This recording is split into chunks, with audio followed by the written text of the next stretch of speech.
Ladies and gentlemen, boys and girls, families, dear participants, hi. Welcome, everyone. Some of you know me, some of you don't know me, so I'm just going to introduce myself. My name is Nachliel. If you live in Israel, you've definitely heard the kindergarten song, Nachlieli Katan, Raiti Pagan. Nachliel is like Nachlieli, just without the yud at the end. So my name is Nachliel Selavan, and I'm broadcasting right now from Ramat Beit Shemesh, and we're going to be doing together a very special workshop where we're going to learn about ancient Hebrew. We're going to learn about ancient Hebrew, Ktav Ivri, or Ksav Ivri, Ktav Ivri, Paleo Hebrew, and we're going to learn a lot of history along the way. And you're going to learn during this workshop how to read ancient Hebrew. And I guarantee you're going to learn something new and fantastic about the letters, about the names of the letters that we use, Aleph, Bet, Gimel, Daled. What do the names mean? Where do the shapes come from? And once you are armed with this information, you'll be able to decipher secret codes of ancient writing. You'll even have a secret code that you can use to write letters to people you don't want other people to read. It's a lot of fun. So we're going to begin with a little bit of a crash course on the ancient alphabets. Where do they actually come from? Who invented the alphabets? Where do you get them, and all that stuff. So let's do a little crash course in the history of writing, where writing was invented and how did we get to the alphabet and then to the Greek alphabeta and then to the ABC, which are of course all related. And that is an interesting connection to our parashat Hashavua, as we will see very soon. So here's a bunch of different alphabets that, mostly alphabets or writing systems that come from our area, from the ancient Near East, from the Middle East, from the Mediterranean, from the Yam HaTichon. And some of them you're more familiar with, some of them you're probably less familiar with. So we have the Latin, which is basically our ABC today, which comes from the Romans. But the Romans took their ABC from the Alphabeta Gamma, which is the Greeks. But the Greeks actually took the alphabeta from the Phoenicians, which are in today's Lebanon, which is why Phoenician is called, for example, in Hebrew or in the Gemara, Ktav Livona'ah, because it comes from Lebanon, from Lebanon. And there's a famous discussion in the Gemara on were the tablets written in Ktav Livona'ah or in Ktav Ashuri, which we're going to get to in a bit. Okay, now the Phoenician, which is also ancient Hebrew, Ksav Ivri, Ktav Ivri, actually comes from the ancient Canaanite, which is the first alphabet. Before that, we have other writing systems which aren't alphabets, but they're pictures and symbols. For example, we have Egyptian hieroglyphics, or we have the first writing system in the world, which is Sumerian, or after that we have Akkadian, which is called Ktav Yetedot, which is called cuneiform. Next, so the earliest writing system actually was born in Sumer, which we read about at the end of this week's parsha. It's called Shinar, or rather Ur Kasdim, the city of Ur, where Avraham was born. Avraham Avinu was born in this city. This is where the first writing system was invented about 5,500 years ago. It's a great story, which I did classes for. We're doing that another time. Let's just show what it looks like. This is Sumerian pictograms because it's pictures that mean different things, but it's not an alphabet, right? It doesn't tell you how to read a word. It's just showing you like the circles are numbers and there's pictures of commodities, like here's a certain amount of jars of beer or barrels of wine or sheep or goats. It's a list. From here, this is Sumerian, we get to a more simplified, easier to draw or to make pictures of on clay, which is called Akkadian. And the Akkadian cuneiform was actually invented in the area of Akkad, and it comes slightly after the Sumerian, but it's still not an alphabet.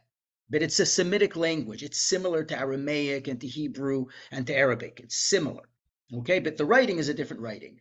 So this is cuneiform. This is what a typical clay cuneiform tablet looks like. There's lots of them in different museums all around the world, and they teach us a lot of really cool things. But now we're going to move on to the alphabet. And we have two different alphabets that the Jewish people have used throughout history. The one on top, as it says in Hebrew, it says Ketav Ivri, Ksav Ivri, Ketav Ivri. We call that Paleo Hebrew because it's the ancient Hebrew. The Hebrew that we use today is called Ktav Ashuri, Ksav Ashuri, and Ashur means Assyria, but it also means Mesopotamia, and Assyria is in Mesopotamia. So it comes from Mesopotamia. So when we came back from Babylon at the beginning of Beit Sheni, the Bet HaMikdash Sheni, we stopped using Ktav Ivri. This has to do with Ezra HaSofer. Ezra basically had an approach to separate between the Jews and the Shomronim, the Samaritans who still live in Shechem and in Cholon, and in a few other places. And he said, you know what, you keep the ancient Hebrew, we're going to take the Hebrew that we brought with us from Bavel, and that's what we're going to start using. And it's an interesting story. That's not what we're getting into right now. But the point is that we used to use Ktav Ivri, Ksav Ivri, and at the beginning of the second Beit HaMikdash, we started using Ktav Ashuri, but we also kept on using Ktav Ivri alongside it, as we will soon see. So that's Ktav Ivri and Ktav Ashuri. So here's the full alphabet, Aleph, Bet, Gimel, Daled, Hey. We're going to go back to this. You're going to learn it really, really well. There's no need to write it down now. You're going to have it throughout the entire program, okay, the workshop. So let's continue. Now, how did we get here? Well, there's a step along the way, which is this. This is the Proto-Canaanite. In other words, it's the Canaanite language. When you want to know what the Canaanim used for writing, these are their letters. We have most of the alphabet here. Most of it, not all of it.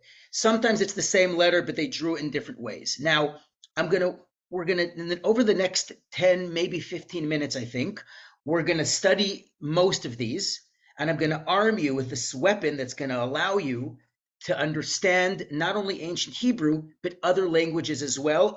Like for example, once I learned ancient Hebrew, Ktav Ivri, I spent a weekend in Moscow, and I can now read Russian. I can read Cyrillic. Why? Because I know Ktav Ivri. That's how you know. It's really cool what you can do with it.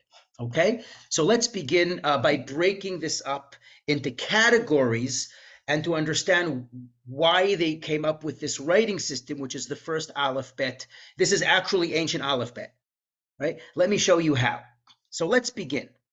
It's best if you use the chat just so we don't talk over each other. But if you raise your hand, you can either like click raise your hand, or I think if you do this for long enough, the camera will recognize it.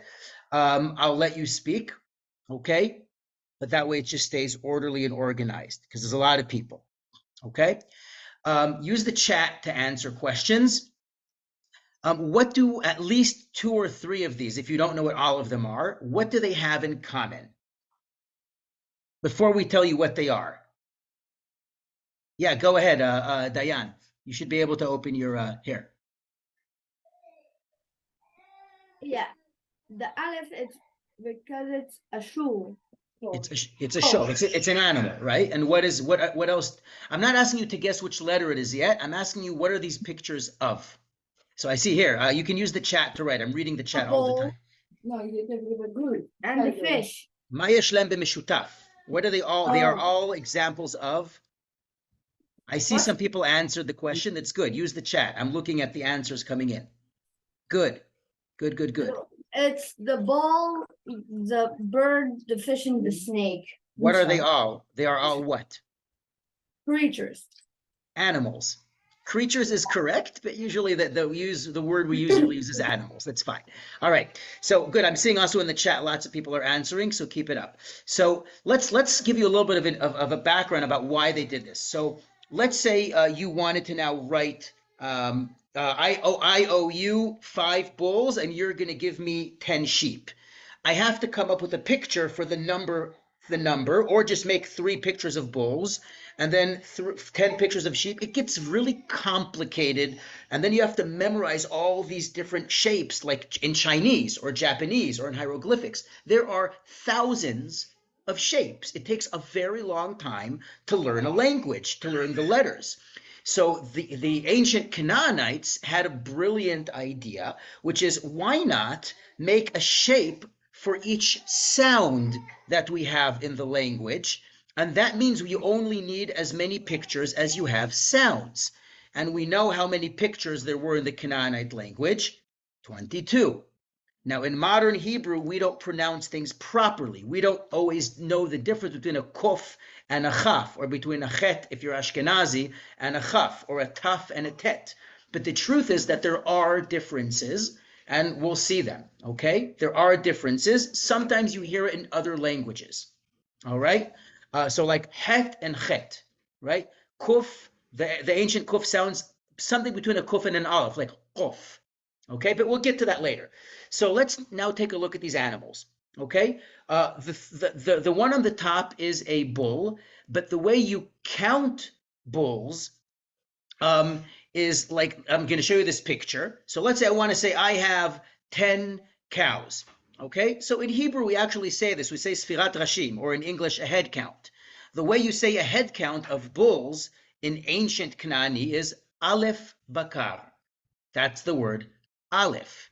Now, that's two examples of the picture on top. That's how you actually draw a picture of a head of a bull, Rosh Bakar. It's called an Aleph Bakar. And you just pronounce it with the first consonant, the first sound of the word. So you say Aleph Bakar, ah. That's it. So now this is the key. And we're going to look through, we're not going to do every single one, but we're actually going to draw and we're going to see how they connect to other things.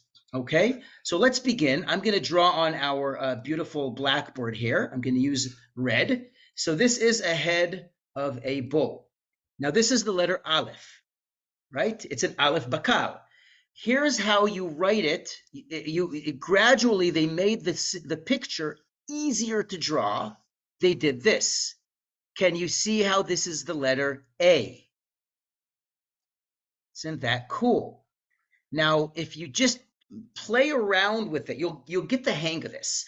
But in the ancient alphabet, they constantly looked for easier and easier ways to draw the pictures so that more and more people could draw it with minimum training time, because it's just a lot easier to draw it when you don't have to make a fancy picture and draw the eyes. So in modern Hebrew, we do this, but it's basically this. And in Ktav Ivri, in ancient Hebrew, this is how you write Aleph. And it became simpler without making curves, just straight lines like this, or like this, okay, or like this, okay? These are all variations on a theme. It's all exactly the same thing. The Aleph and the A and even in the Greek, the Alpha, like this, it's all the same. And because they come from the ancient Canaanite, which became the ancient Hebrew, which is what we call Phoenician, or and so on and so forth. So this is really how it works, okay? So that being said, I'm now going to ask you to guess what letter in Hebrew today is the fish. You could use the chat.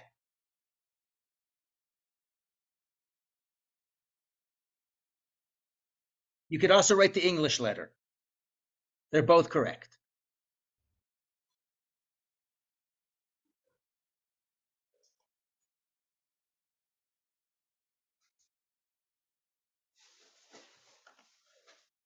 Good. I'm starting to see answers. Okay, maybe switching the keyboard to Hebrew. Do it once because we're going to be writing in Hebrew. Well, mostly. We'll see. Okay, so look, delta, which is Greek, D is in English, and Dalet in Hebrew. And look how close this is to a Dalet. Now, what happened with the modern, the Ktav Ashuri today, is they simply simplified this and said, you know what? You already understand. You could with your imagination understand that there's another line here. Let's keep it simple. Everybody knows that. You make it simple, right? But look, the Dalet in Hebrew, it's all very similar. It's all very similar, and that's the point. Okay, Dalet dag. It's a fish. Okay, and that's also interesting because that means that the ancient Canaanite word for fish is very similar to the Hebrew. So if you spoke Hebrew properly, you could understand the Canaanim, right? That's really neat, isn't it? Okay, now let's move on to another one. So this one below here, the green one, what letter is it? Well, what animal is it? And then what letter is it?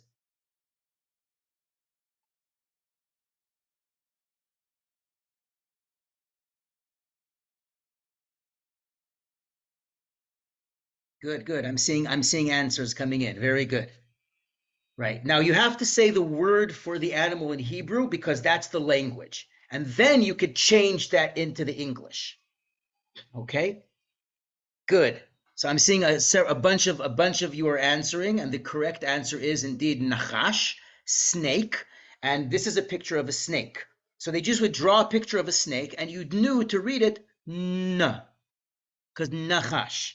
So the letter nun, the name nun doesn't matter. What matters is the name of the animal, right? Now watch this. Watch how I'm going to transform this snake into ksav ivri, and from there to the modern English and the modern Hebrew. I'm just going to ask that whoever logged in now with the name iPhone 2, please edit your name and change it so I can identify you. This is for security measures, okay? Please change your name. You could do that. Thank you. Okay. Here we go. So this is a nun in ancient Hebrew, and you'll see why they add this triptych on the top. Can you see that that's basically the letter N, or the letter nun in modern Hebrew? Nun sofit, nun. Now in ancient Hebrew, there were no otiyot sofiot, okay? There were no otiyot sofiot. There's no nun sofit, there's just nun. And the directions don't matter. You could draw the same picture in the same word upside down and backwards. It doesn't matter. It's just a picture. It didn't become yet a system where you right to left and everybody has to learn the same. It took time for that to happen. Okay? All right. Give me a moment, please.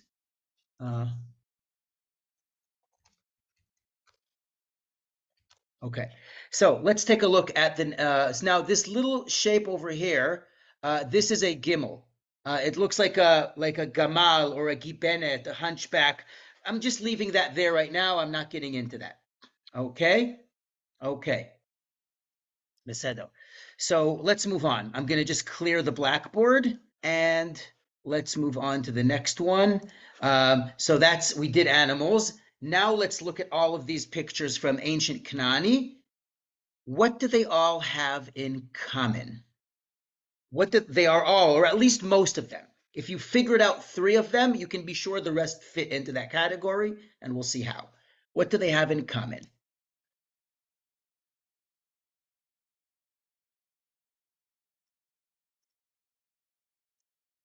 Okay.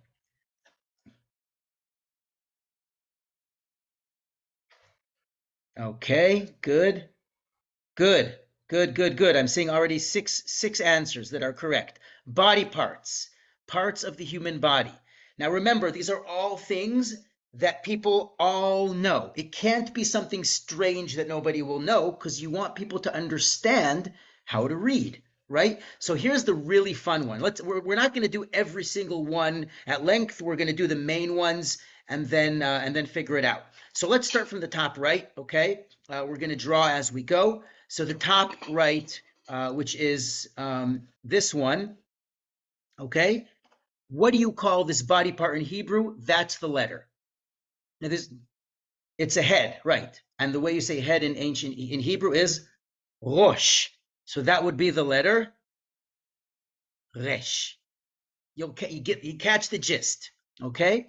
Now let me show you how that translates into other languages, but doing that, try to guess already what the other ones are. Some are easier, some are harder. Some are easier, some are harder. We're going to do all of them. But let me just first draw. 1 second. Here we go. So look at this. Here is the letter resh, and in ancient Hebrew, you draw it like this. This is in ancient Hebrew. You just draw it like this. Okay? It's the picture of a head.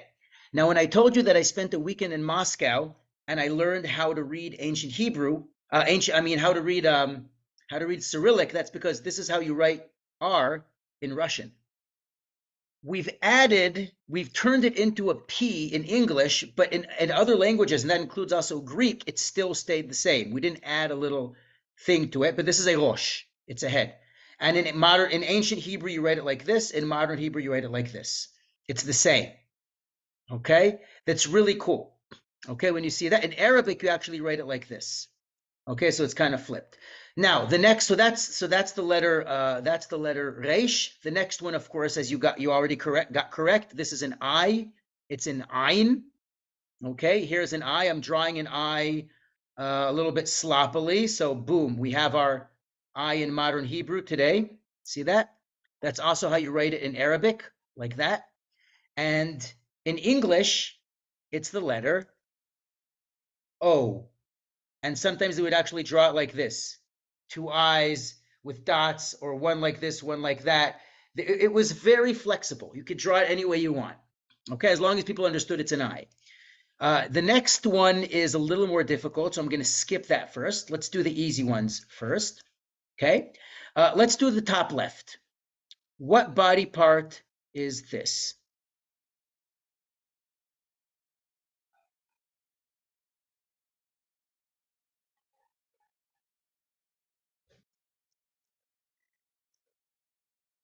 It's an arm. That's correct. Now, the second one. This is the palm of the hand, right? This one is just a hand or an arm. Think of a letter in Hebrew today that sounds like these two body parts, the hand and the palm, and then you'll have your answer. Okay, so how do you say hand in Hebrew? Yad, right. So it's the letter Yod. And then the next one is the palm of the hand. You say like, hey, give me 5 in Hebrew. Then kif, kaf yad, Yod kaf. Isn't that cool? Right? That's really, really, really cool. So yad kuf. So look, I just showed you, this is in ancient Hebrew, in Ksav Ivri. This is how you write Yud. This is how you write it.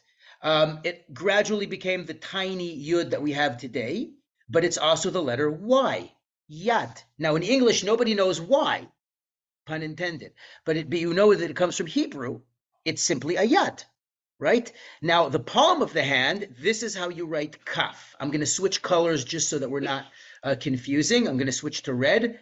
This is how you write Kaf in Ktav Ivri. Now, what letter does that look like in English? Look at that. It's the letter K. Isn't that cool? Kaf is K, right? And also, it's pretty similar in Arabic as well. It's really neat when you start seeing how these things fit. Okay, so in modern Hebrew, we simply simplified it and did this. But it's basically a hand. It's like a Lego hand. If you play with Legos, that's a Lego hand. That's a Lego. It's a kaf yad of a Lego person here. See? If you like Legos. Okay, so that's really cool. Okay. Now, how is, 1 second. I want to just clear the board. Okay, so let's just summarize this quickly. Okay, so Yud is a Yad. That's a hand. From the Canaanite to ancient Hebrew. This is ancient Hebrew. This is modern Hebrew. And from here to here is English. Okay, it's the same thing. Okay, it's just they come from the Canaani. Now the kaf, this is the palm of a hand. It's a kaf yad, which you can also just draw like this. That's the palm of a hand, which becomes kaf in ancient Hebrew or K in modern Hebrew. It's basically flipping it and turning it backwards. All right, let's move on to the next ones. And I'm also going to send you the recordings. You could always review this. Okay, now I'm going to go really, really quickly through the next because they're a little bit complicated and we have a lot to do today. So this one it looks kind of like the Hebrew letter shin. It might be like shin, like teeth, right? The other one here is kind of cool. The blue one on the bottom right is probably, look what I'm showing you in the picture. It's an elbow or a joint. It's a joint. The way you'd say a joint, the body part that bends in Hebrew is perek, pe. But it also kind of looks like a mouth. So it could either be perek or a mouth. We don't know. But either way, it's the letter pe. And you see how that becomes this. That's pe. And that's why the nun has this added chupchik here, because they're very similar. You can get confused, okay? So that's the pay. And that's the pay in modern Hebrew, like this or like this. It's backwards, upside down, flipped. It's all the same. Okay, so you're going to have a lot. You're going to, as we go, you're going to actually practice reading things, but I want you to first get the idea. Finally, this is one I'm going to do really quickly. The one on the bottom left, it's a person jumping up and down in excitement. And when you're really excited, what do you say in Hebrew? You say, hey, dad, yippee. That is the letter hey, which gradually this became this, and this in Ktav Ivri became this, which is basically that, except we moved the line to here and did this.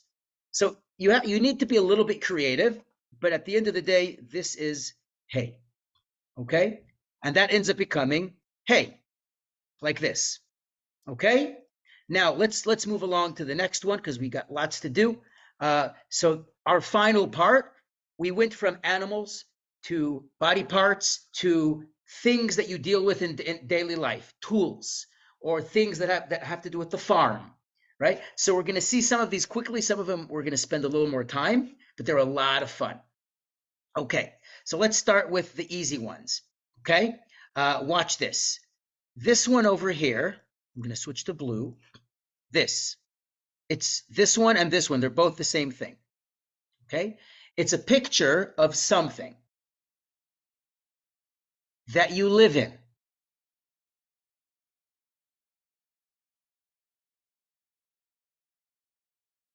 Let me help you out here because you have to imagine what people lived in. I see somebody wrote the right answer. Once you know what it is in Hebrew, you'll have the answer to what letter this is.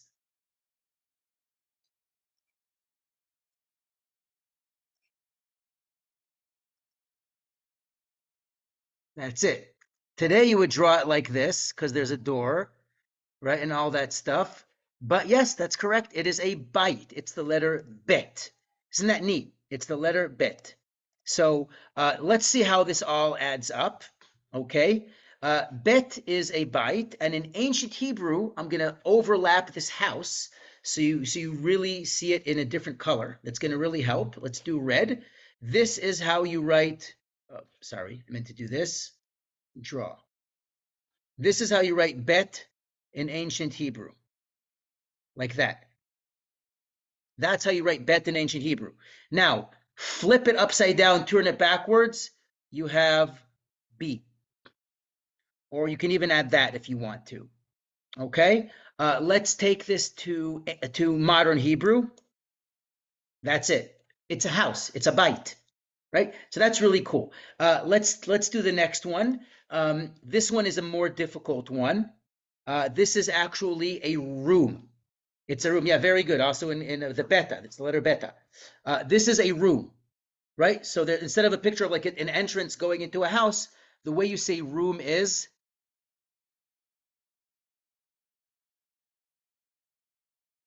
cheder, and that is the letter H. Ha, cheder, right? That's chet in ancient Hebrew. This is actually how you write chet in ancient Hebrew. And then it becomes other things, like in modern Hebrew, you write it like this, but it's basically a room, right? So that's really cool, which is different than kaf or chaf. It's het. Okay, this is really fun. You're gonna love this one. Okay, it's this one is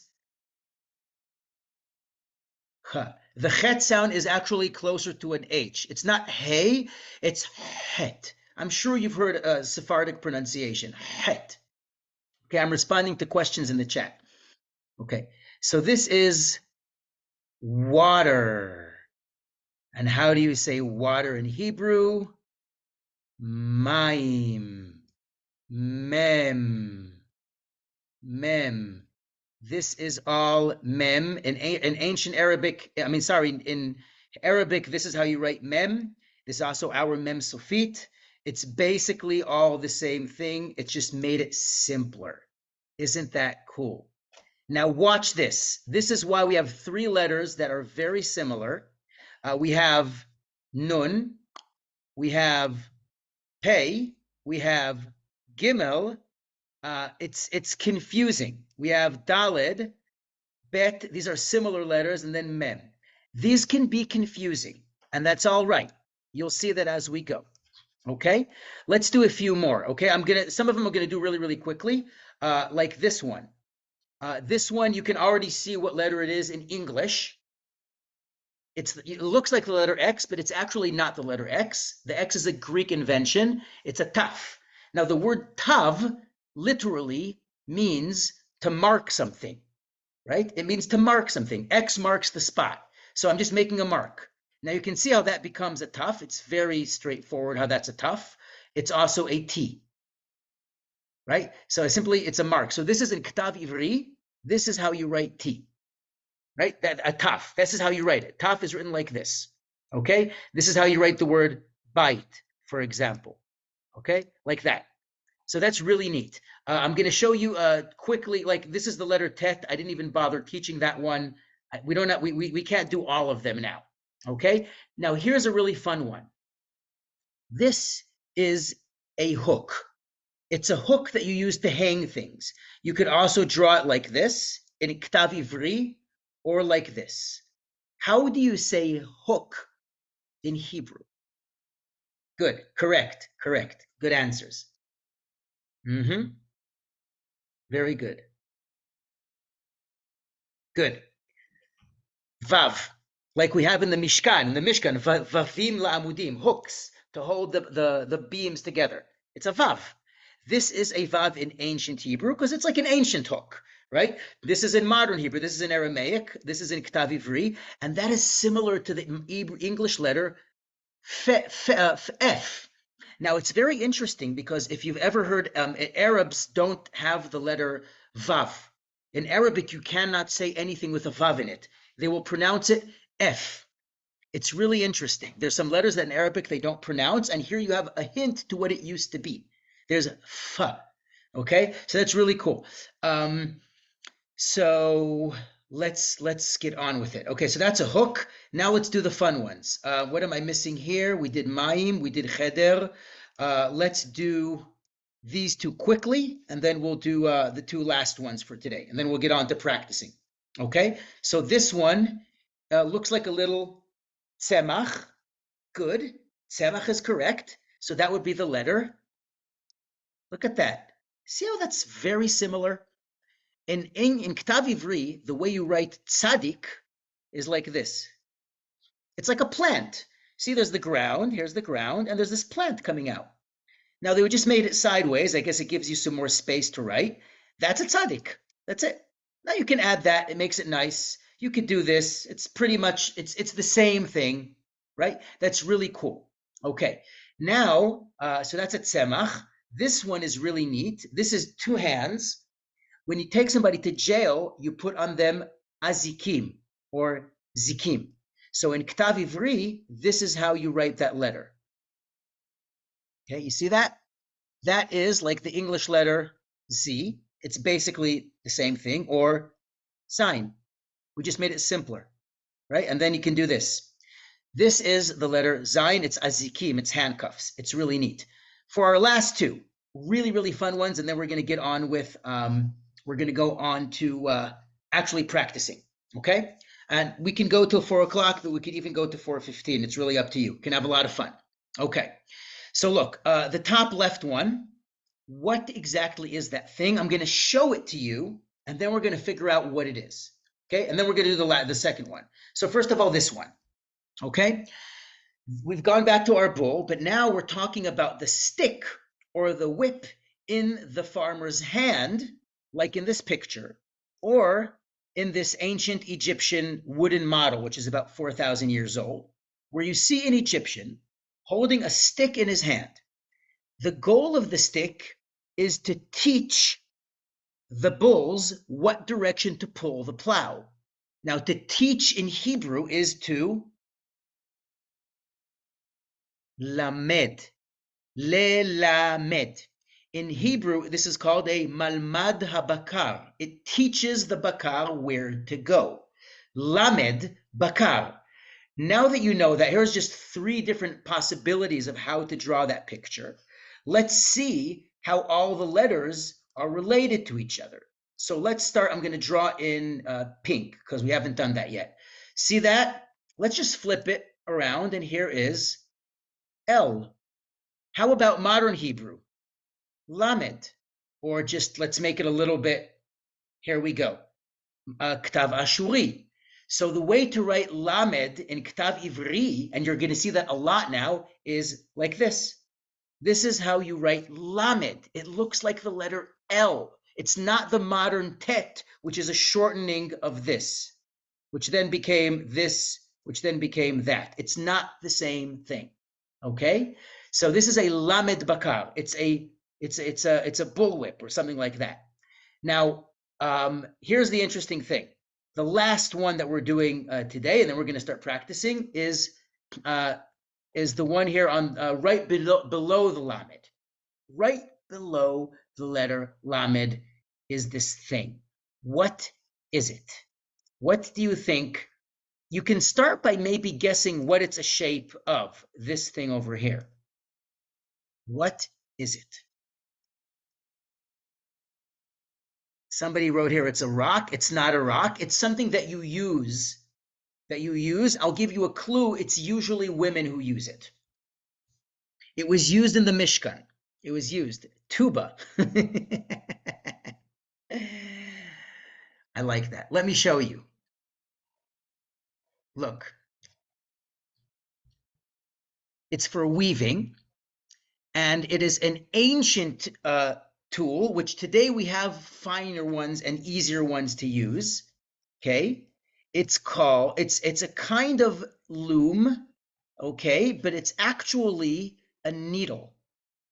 Now let me show it to you. Let's move backwards, and I will actually draw this. You're going to love this. It's really worthwhile doing this one. It's one of my favorite ones. This and Lamed are one of my favorite ones. So look at this. Okay, imagine I'm threading. I'm pulling a thread through it, like that. See that?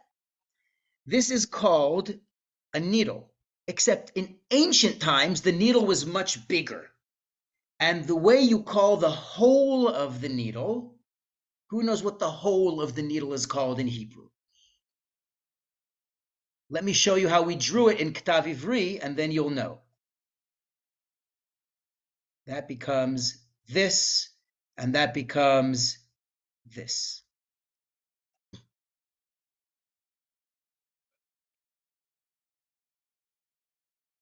If you want to get in line, you get in a queue. This is called, the whole of the needle is called, very good, kof hamachat. Not a monkey, even though the monkey's tail kind of curls like the ancient kof, so that's probably why it's called a monkey, but it's a kof hamachat. It's the whole of the needle, okay? And you know why you can't fit an elephant through the whole of the needle. Because it has a knot in its tail, right? So, okay. So there's a famous saying in the Gemara in Baba Metzia where they basically say, you guys from the Beit Midrash of Nahardea, Atun Minahardea de Ma'ailin Pila Bekofa de Machta. You guys could thread a needle with an elephant. You guys, like, you could say the craziest things. It's an expression in the Gemara. It's really cool. So this is a Q. It's basically the string going through the whole of the needle. That becomes the kuf. All right, so I think we are now ready to take on our figuring out ancient things. Let's begin. So first of all, those pictures became the Phoenician and the Paleo-Hebrew, which are basically neighbors. They're very, very similar.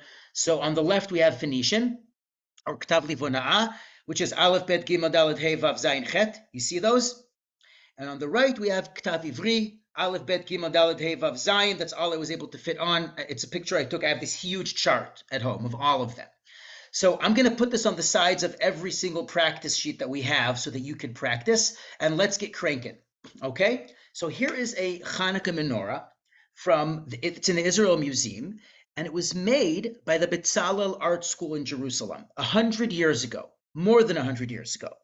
Now, the beautiful thing about it is that there's a picture of a coin on top, and it has Ktav Ivri, and it says the same thing that it says on the bottom with those pictures of coins on the bottom of the Hanukkah menorah. It's the name of the school, Bezalel Yerushalayim. It says the same thing on the top. Where did they get this crazy idea to write Bezalel Yerushalayim on a menorah with Ktav Ivri? Well, from these coins on the left. What are these coins on the left? These coins on the left are coins from the time of Beit Sheni. Beit Sheni, the Second Temple period. Some were made by the Maccabees, some by the Jews during the Great Revolt, and some by Bar Kokhba. But they're all Jewish coins within 200 years of each other, and they all have Ktav Ivri. So let's look at what these coins actually say. Okay, and look, these coins actually became modern Israeli money. So the lira, which was the first Israeli currency, is on the right, lira Israelit achat. The picture on the back of the coin is the 3 pomegranates from one of these ancient Jewish coins, which we're going to soon read. And after that, we made a shekel, and it has a picture that comes from this coin. It's both sides of the same coin, became pictures on the first Israeli money. Today we use shekel chadash, not shekel. Okay, so let's start reading it. So you see this, I'm not going to expect you to read it like this. I'm going to help you out a little bit, okay? So this is a coin from the Second Temple period, from the Great Revolt. And here's what it says in simplified letters. Go. You can start writing. You can write it on a piece of paper or on the chat. I'm going to give you about 1.5 to 2 minutes to do this.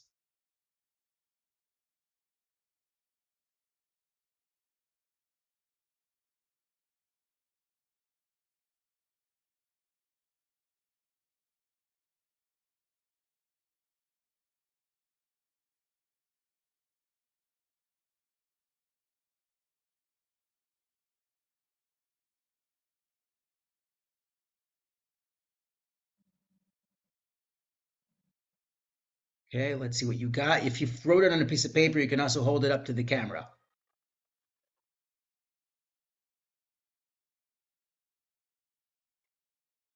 Good. I see, Daniel, you got side A. Let's see what the other side says. Very good. I'll tell everyone at the end what it is. We'll see.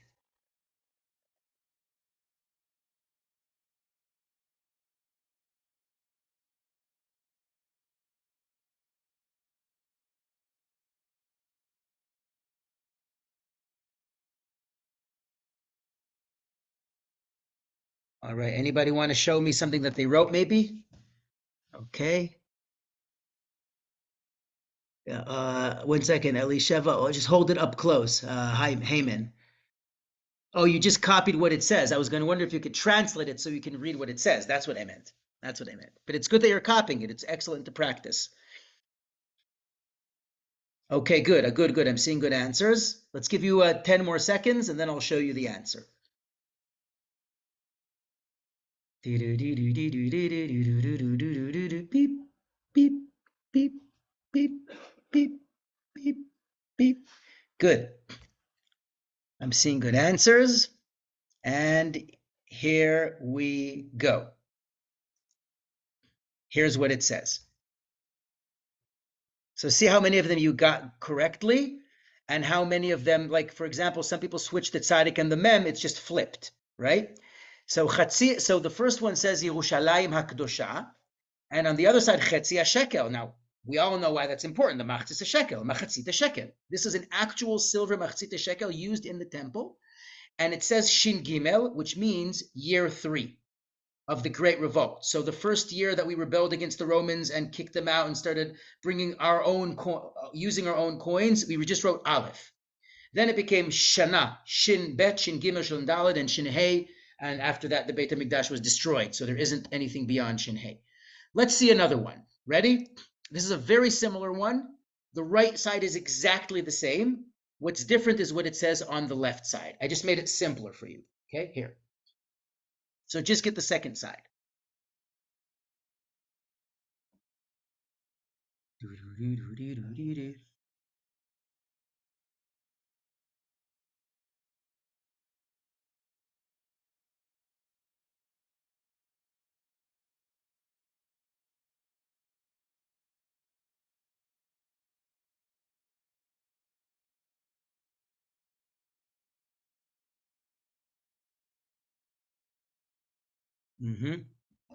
Good.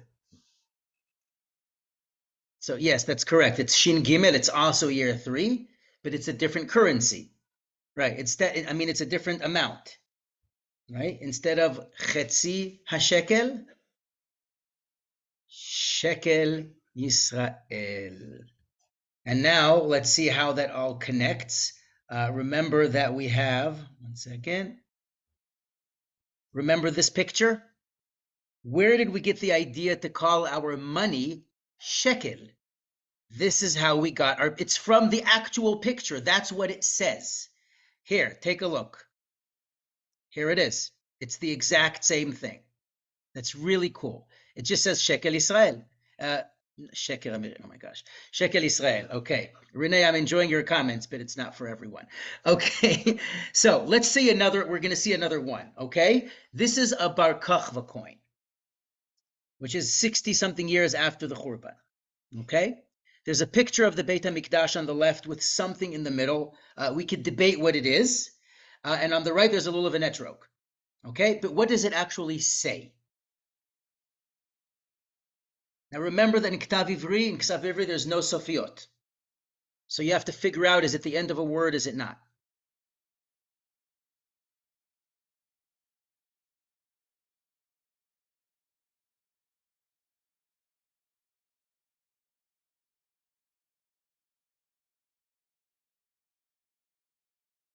All right, let's see what you got.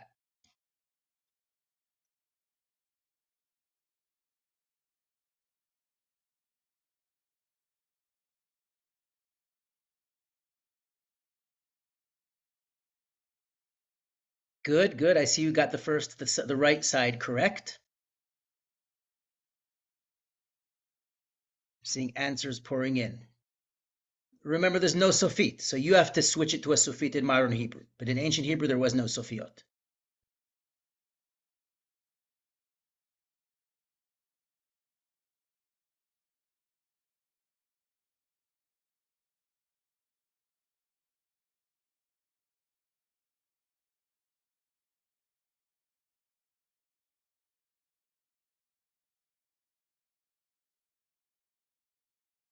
Excellent. So this is a really cool coin because we have a coin collector here. That's a lot of fun. So you should really try to join the other tours we do, because we talk a lot about coins. So we have L'Cherut Yerushalayim, and on the other side it says Shimon. So Cherut is freedom, for the freedom of Jerusalem, and because they're trying to kick the Romans out, right? But Shimon is Bar Kokhba's personal name, which we only discovered less than 60 years ago, when Yigal Yadin was digging, well, more like 70 years ago, when Yigal Yadin was digging in the caves, which he discovered these letters, which are written by a Shimon ben Kospa. So he's like, oh my gosh, his name was Shimon. And there's discussions about the star on top of the Beit HaMikdash. Where does that come from? What is it? Does it have to do with Bar Kokhba? There's a lot of discussions about it. Not everybody agrees. But somebody was pointing out that's like the Kochav, it's possible. It's possible. Okay, so this is the Bar Kokhba coin, and here's the answer. Now we're going to move on to archaeology from the First Temple period. Let's begin with something that isn't even in Hebrew. It's in Moabite. It's in the language of Moab, and this is in the Louvre. Try to read what it is. It's the name of somebody who's written on this big black stone, which is in Jordan today. Sorry, not in the Louvre. It's in, no, it is in the Louvre. It's in the Louvre. I saw a copy of it in Jordan. See what it says? This is a really cool one. And it's not Hebrew, but it's so close to Hebrew that I guarantee you, if you speak Hebrew, you could understand most of what he's saying.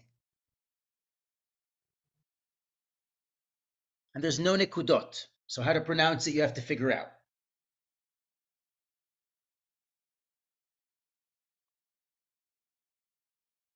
Good. Good, good. I'm seeing correct answers.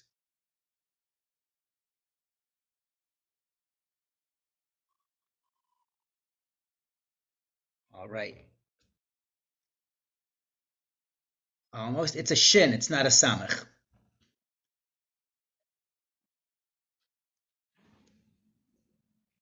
Sometimes it helps to try to imagine what English letter it is, and that actually helps. Okay.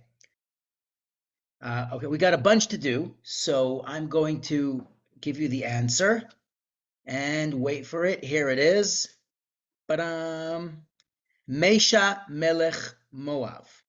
The king of Moab. He's mentioned in Melachim Beis Paragimel and Melachim Bet. He's actually a king who lived in Moab, which is in today's Jordan.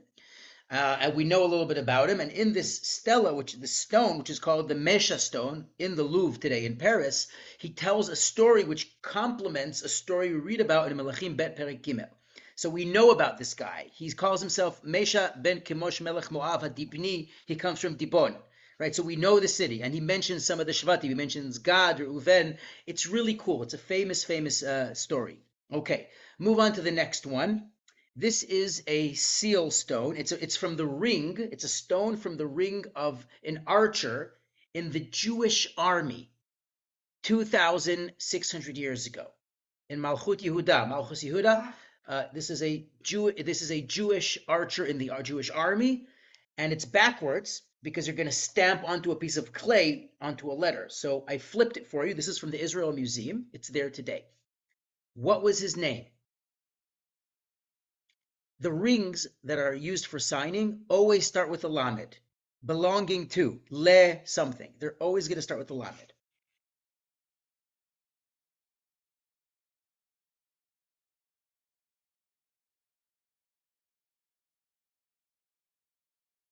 He has a very funny name, I guarantee you.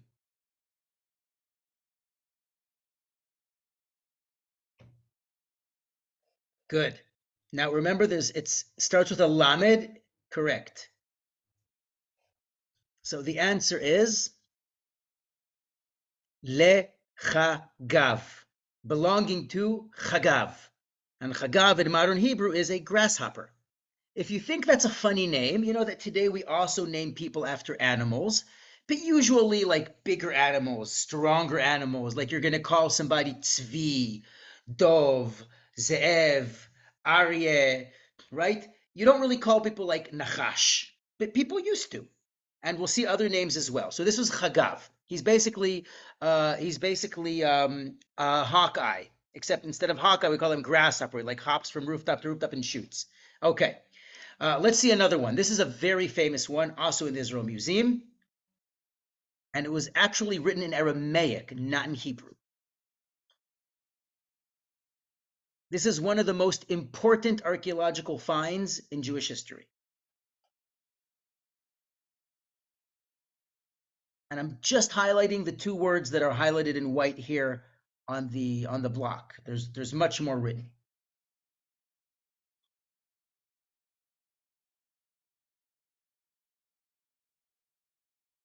Good.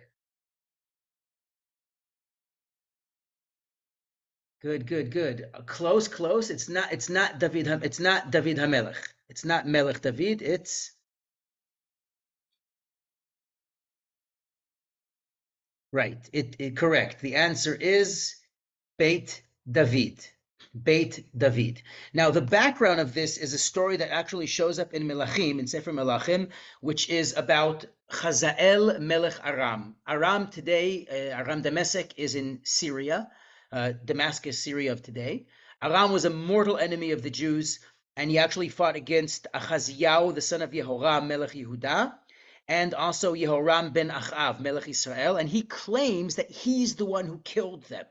Tanakh tells us a different story, but he claims that he killed them. They actually died, but he's the one who wants to take credit for this in this stela. And he's basically referring to Achaziyahu ben Yehoram Melech Yehuda. He's saying, I killed a king from Beit David. Now, why is this one of the most important discoveries in ancient Jewish history at all? Because it's the earliest proof of the existence of King David. It's the earliest proof of the existence of King David. And it's not Jewish. It's an enemy of the Jews saying, look at me, I killed the king of the house of David. Very important find. Okay? That's what it says. It's called the Tel Dan Stela because it comes from the city of Tel Dan, which is in Israel's border with ancient Syria. Okay? Now we're going to do a bunch. And again, you're welcome to stay. I'm not forcing anybody to stay. You're all welcome to stay for as long as you like. I think we'll be done with all of our examples in about 15 minutes. Okay? So let's have some fun. Okay. This is a very famous one. And it's a stone that belonged to somebody important in the first temple period in Beit Rishon. This one has a great story. If it reminds you of a certain coin, you're right.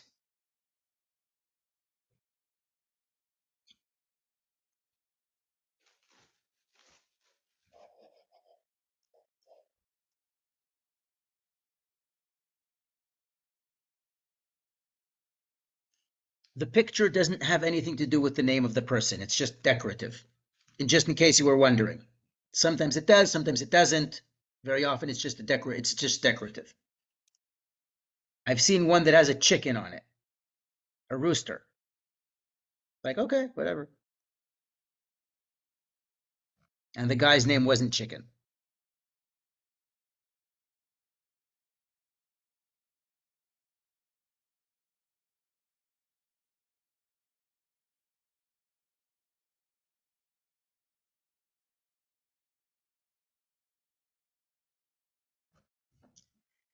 Excellent.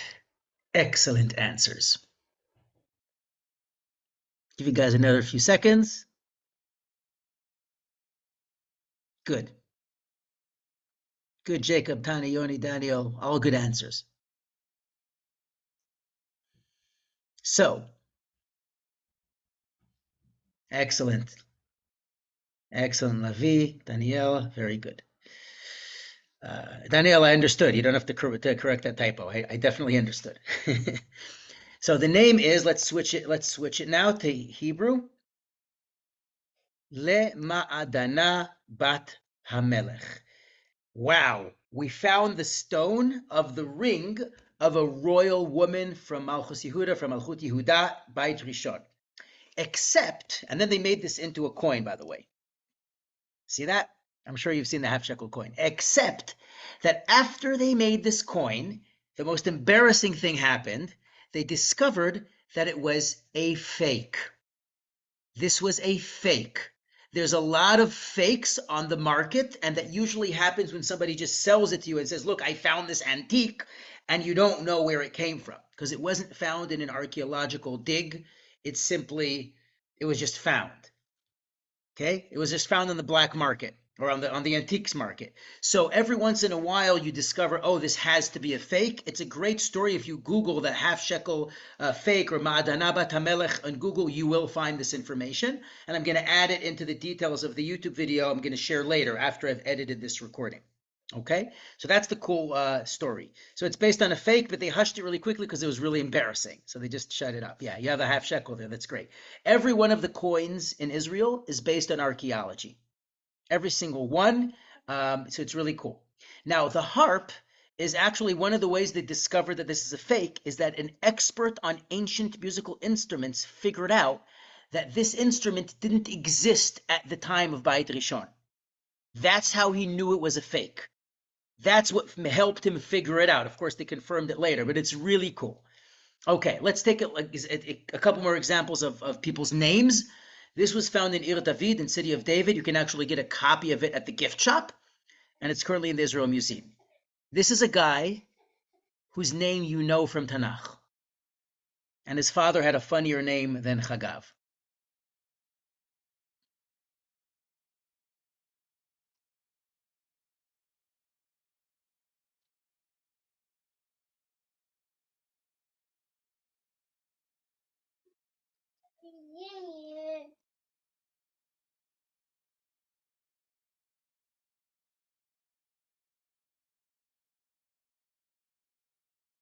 Good. Good, Ayala. Very good. Now, can you tell me who he was? He's mentioned in Tanakh. He's mentioned in Sefer Yirmiyahu.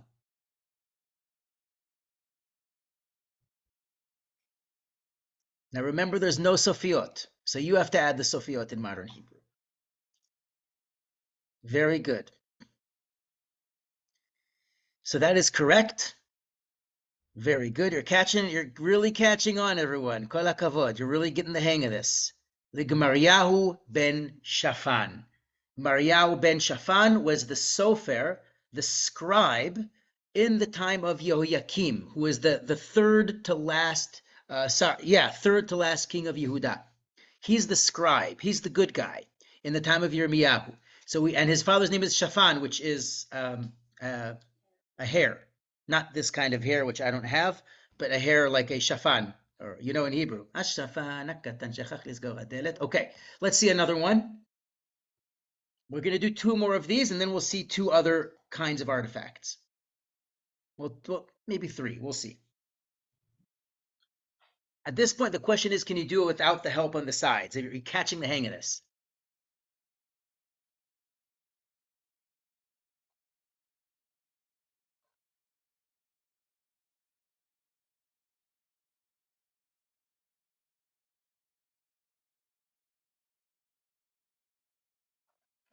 All right. Now, this is a job. This is a person who has a role. Good, good, good. Yoni, Tani, you got that right. Very good.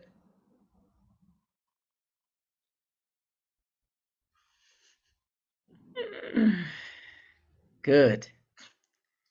His name is Ribnoson, Natan. Le Natan Asher al Habait. If you want to get an idea of what that means, this is a role that's actually mentioned in Tanakh. He's the master of the house, or if you will, he is the Alfred to Batman. Okay, he's the butler. Natan Asher al Habait. He's the one in charge of the house, the master of the house. Okay, so that's this. Now, here's a really cool one, which is in the news, and I'll show you why. This one was in the news. I'll show you the article. Jeeves, yeah, okay, fine. That works too. Jarvis, not Jeeves, but yeah. Except Jarvis is, if that's what you meant, Levy. Jarvis is not a real person, but yeah. Now, there's a picture. Correct, Ayala. Correct, Yoni. This is a picture of somebody handing a bow and arrow to another person who's like a protector. It's hard to see the picture. It's actually in the Israel Museum. It's tiny. You can see the Israel Museum. And here it is, Le Sar Ha'ir. Now, in modern Hebrew, what would you call Sar Ha'ir? The mayor. And here's a picture of the previous mayor. Before Moshe Leon, there was, what's his name? Nir Barkat. So here he is with basically the department heads of the Israel Antiquities Authority, Reshut Atikot, holding up a picture of it. This was all over the news, right? So you can even write in Google Sar Ha'ir. I'll send you the articles with the video. Really cool. Yeah, and he was actually in our house, by the way, because my parents live in the old city. So he when he was running for mayor, as a mayor, he was talking to the members of the old city. Is really cool. My mother's like the head of city council, so whatever. All right, so this is Sar Ha'ir. Let's do one more, and here is our last seal impression, our last bulla. It's a really cool one, and then we're going to do other kinds of artifacts, and we're going to do a little bit faster. Okay, this is the last bulla that we're doing, the last stamp that we're doing, and it is a really cool one. And I'll tell you the story about this soon.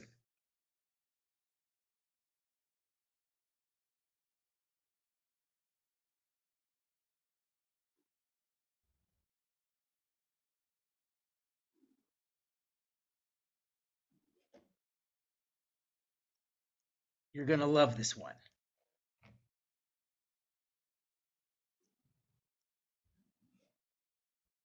I'm glad you're saying wow. Good. This is a really special one.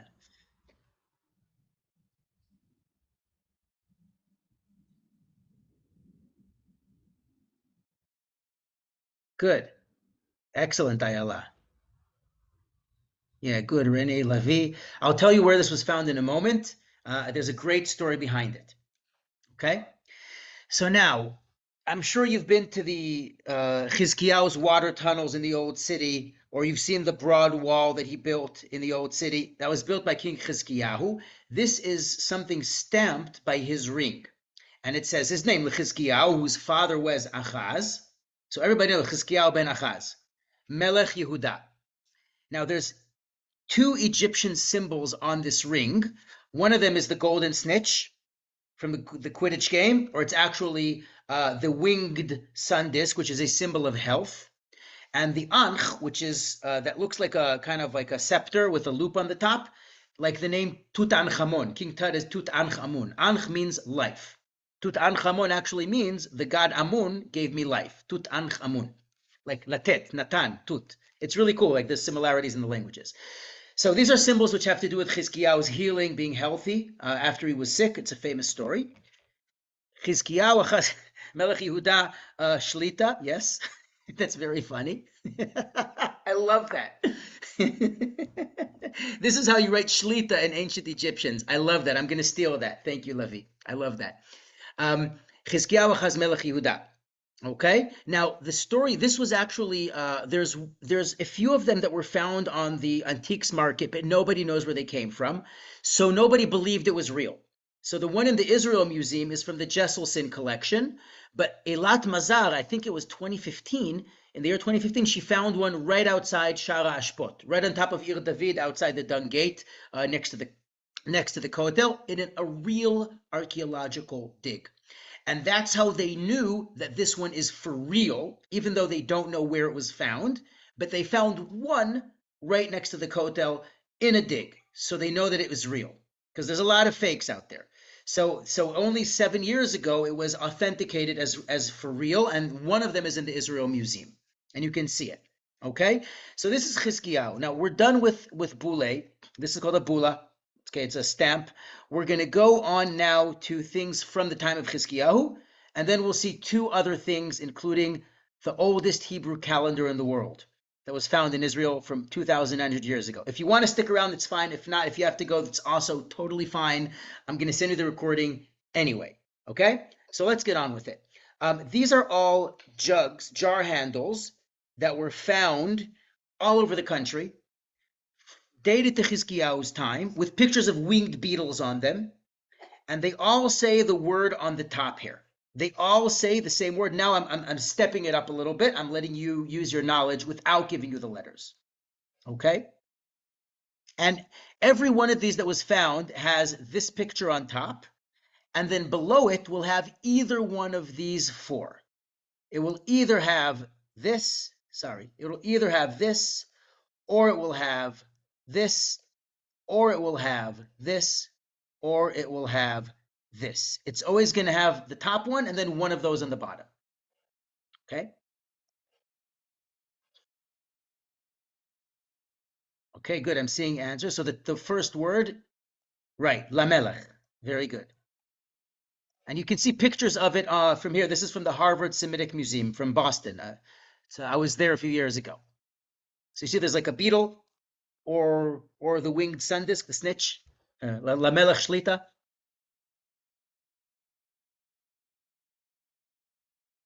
I've actually seen one when I was on a dig near Beit Shemesh here in Azekah. I saw one that was dug out of the earth. Good. So what are these other four words? What are they?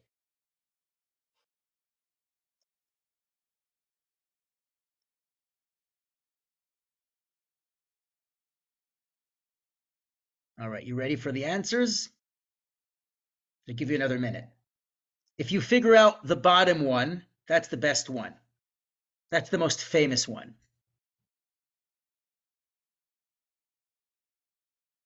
Good. Yes, correct, Levi.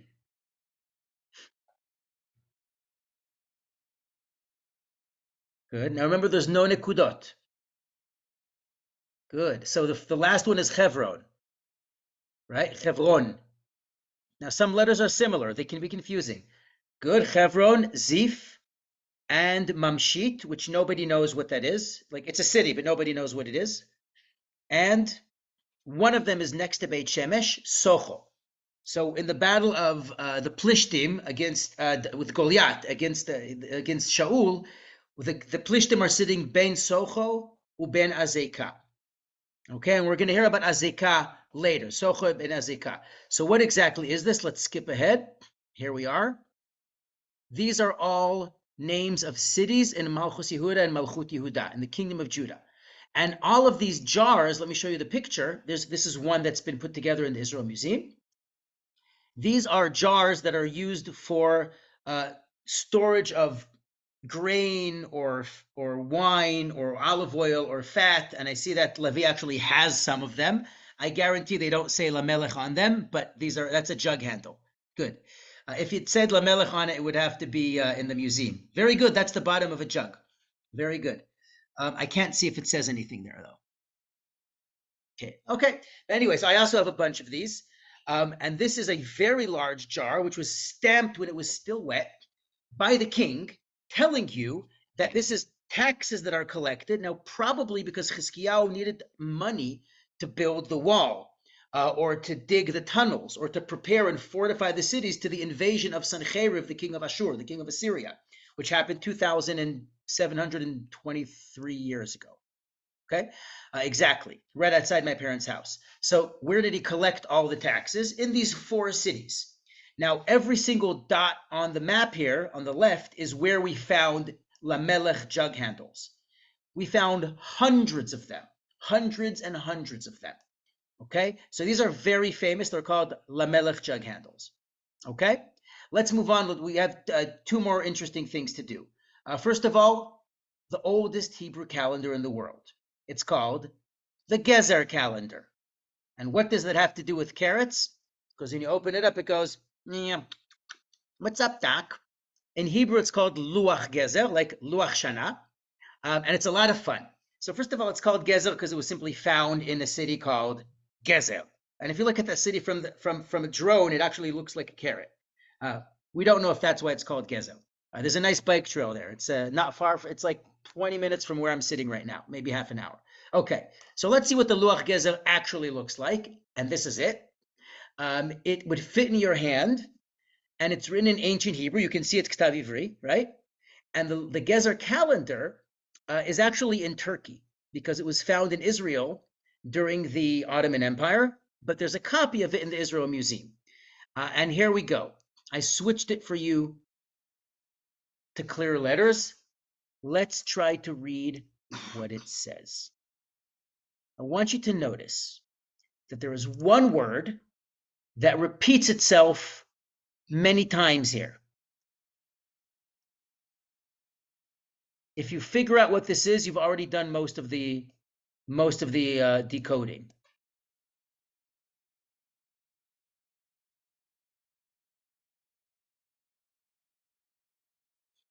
This word is either in singular or in plural.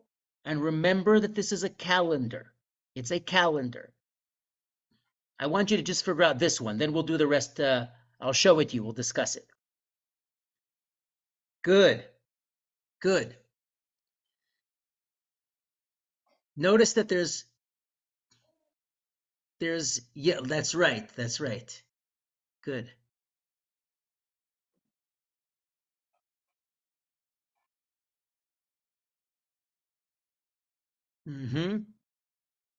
All right. Now notice that the word that you see here is written in 2 different ways. And since it's a calendar, it has to add up to the number 12. So that will answer your what are the months here?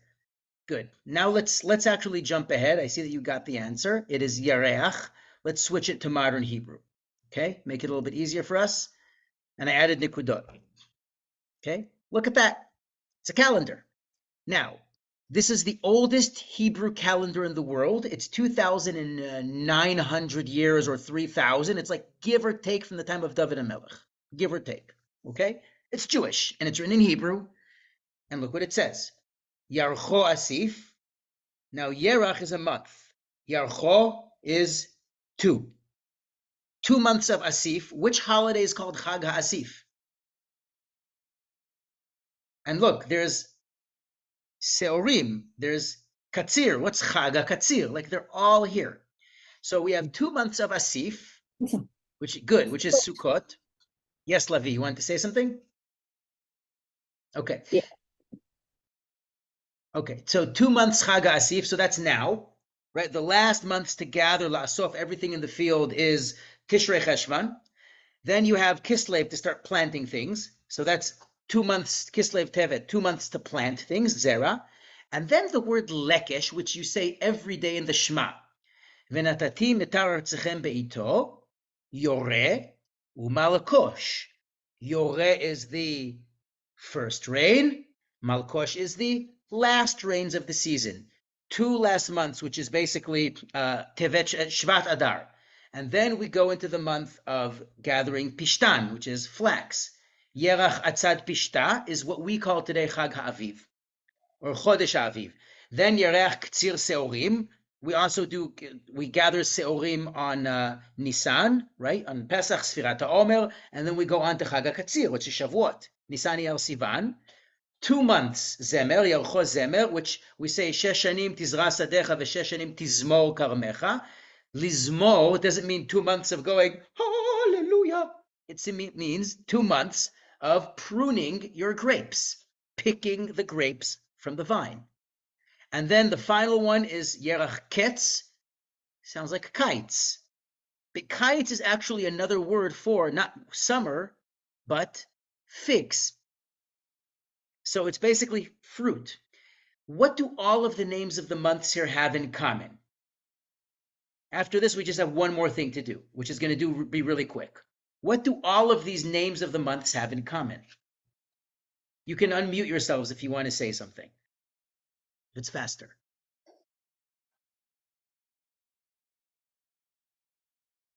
Okay. Good. I'm seeing the answers are coming in. That's correct.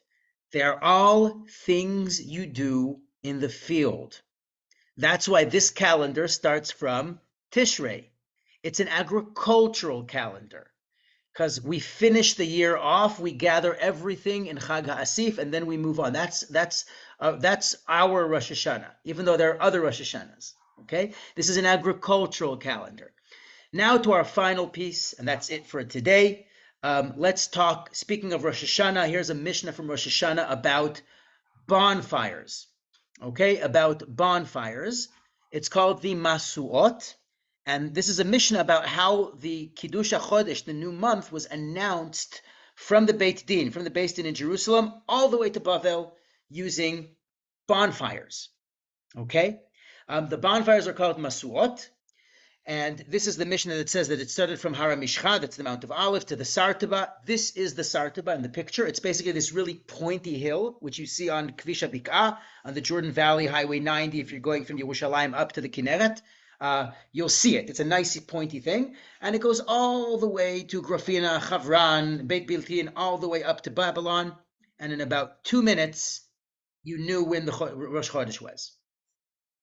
This is when we were still doing the bonfires. Now, if you see in The Lord of the Rings, there's a great scene where Gondor calls on Rohan to come and help them in battle, and they do that through lighting of Masuot. It's a great scene in the Lord of the Rings. It's really worthwhile watching, and that's what I did in this picture. And somebody made a fun meme about it where the beacons are lit, Gondor calls for aid, and then you see like the King of Rohan, like in WhatsApp. Yes, scene.